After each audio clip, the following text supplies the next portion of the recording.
Aqui comigo o diretor-presidente do Instituto João Santos Neves, que vai falar para a gente sobre o crescimento do PIB capixaba. Luiz Paulo Veloso Lucas, seja muito bem-vindo aqui ao Link. Muito obrigado pelo convite. A gente teve o crescimento no ano passado da economia capixaba de 2,4%, né? O que explica esse crescimento? Olha, o principal fator do crescimento da economia capixaba no ano passado, e é preciso que os nossos telespectadores saibam que hoje o Instituto Jones divulgou os números do PIB do Espírito Santo do ano passado, junto com o IBGE. Nós temos um convênio e todos os estados do Brasil divulgaram ao mesmo tempo, nesse momento, o comportamento da economia no ano passado. O PIB brasileiro cresceu 1,1% em 2018 e o PIB capixaba foi 2,4%. Portanto, é um comportamento mais do dobro do PIB do Brasil. O destaque absoluto, Rodrigo, é para a agricultura. A agricultura capixaba em 2018 cresceu 40%. E esse crescimento, quer dizer, a agricultura, ela pesa pouco no PIB, mas dos 78 municípios, só 14 não são agrícolas. Quer dizer, então a agricultura ela é o setor mais democrático territorialmente no estado. E aí, com destaque, veja, o café conilon cresceu 58%, o arábica 26%, a pimenta do reino 77%, o cacau 57%, o coco 26%, a banana 20%, o mamão 13%, a cana-de-açúcar 10% e o tomate 6%. Quer dizer, são crescimentos importantes que permitiram com que a economia rural capixaba tivesse segurado o desempenho da economia num ano ruim para o Brasil. Foi um ano com greve dos caminhoneiros, as incertezas eleitorais. Que impacto que esses dois fatores teve no crescimento?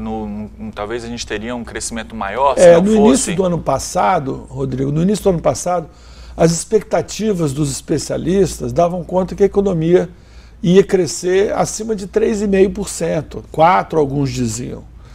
E, na verdade, acabou crescendo só 1,1%. E há um consenso que as incertezas fruto do processo eleitoral e a greve dos caminhoneiros foram os dois fatos negativos mais importantes que fizeram puxar para baixo. Agora, além da agricultura, eu queria destacar também o comportamento do comércio varejista ampliado, que cresceu 13,5% o ano passado. O comércio varejista ampliado, ele inclui também, além do comércio de um modo geral, inclui também veículos, automóveis, motocicletas, material de construção, e isso significa um comportamento das famílias. Ele é um investimento das famílias. Uma família, quando compra um automóvel ou quando compra material de construção para fazer uma reforma, ela tem o mesmo comportamento do investimento para uma empresa, porque ela amplia a capacidade instalada, capacidade instalada das famílias, digamos assim. Então, isso também é um indicador de um comportamento mais confiante no desempenho da economia. Eu insisto que, para nós do Instituto Jones, esses números significam um otimismo contido.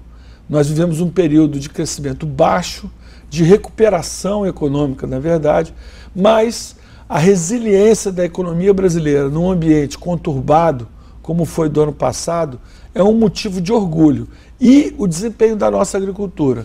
Esteve conosco lá hoje à tarde, quando fizemos a divulgação, esteve conosco o secretário de Agricultura, o deputado Paulo Folleto, com a sua equipe, esteve também o presidente da Federação da Agricultura, o Júlio, o superintendente do Centro Tecnológico do Café, o Frederico Daia, que fizeram uma série de comentários mais específicos sobre o desempenho e as preocupações do setor agrícola capixaba. Mas uma coisa é certa, se a gente está comemorando, ainda que de forma contínua, o desempenho da economia em 2018, isso se deve a agricultura capixaba. A gente está falando aí, nesse crescimento, de 120 bilhões, né? Mais de 120 bilhões de reais de produto interno bruto no ano passado, de riqueza gerada no nosso estado. Exatamente. Que prognóstico que a gente consegue fazer para 2019? A gente já pode fazer alguma avaliação, alguma média de crescimento para esse ano? Olha, eu só gostaria de lembrar algumas palavras que foram ditas pelos líderes da agricultura lá, preocupações, né? Porque em 2018 nós estávamos saindo da crise hídrica. Nos anos anteriores teve seca e falta d'água profunda que atrapalharam muito a nossa agricultura. Então em 2018 não tivemos problema de crise hídrica, mas já em 2019 esse calorão, esse estresse térmico, isso certamente vai prejudicar a agricultura. Isso é um fator de preocupação. Também o presidente da federação trouxe algumas preocupações vinculadas a questões de financiamento e crédito agrícola e outras questões de preocupação futura. Mas eu quero crer que nós estamos num ciclo de ascendente na economia, de recuperação lenta, e a economia capixaba está dando mostras de capacidade de recuperar e de crescer. A gente tem hoje uma pauta muito importante no país, que é a aprovação da reforma da Previdência, né? Muito se discute sobre a necessidade de uma nova reforma. Pode ter impacto positivo a aprovação de uma nova reforma para a economia capixaba? Claro, sem dúvida, porque a fragilidade macroeconômica do Brasil hoje é fiscal. Quer dizer, a projeção que os analistas e os investidores fazem em relação à solvência do Estado brasileiro, e quando eles pensam no Estado brasileiro, eles não pensam só na União. Eles pensam na União, nos estados, nos municípios, tudo junto, né? Quer dizer, a projeção de receitas e despesas é deficitária para o Estado brasileiro de forma crescente. Então, a reforma previdenciária, ela está na agenda de todo mundo como sendo uma das medidas, mas não a única, de ajuste fiscal. Isso certamente terá impacto, se aprovada, e eu acredito que será aprovada de um jeito ou de outro, mais ou menos profunda, ela será aprovada, deverá ser aprovada. Isso vai significar otimismo dos investidores e recuperação do investimento, porque o investimento está baixo. Nós estamos crescendo em cima de capacidade ociosa. Então, para ter mais investimento, é preciso que haja mais otimismo.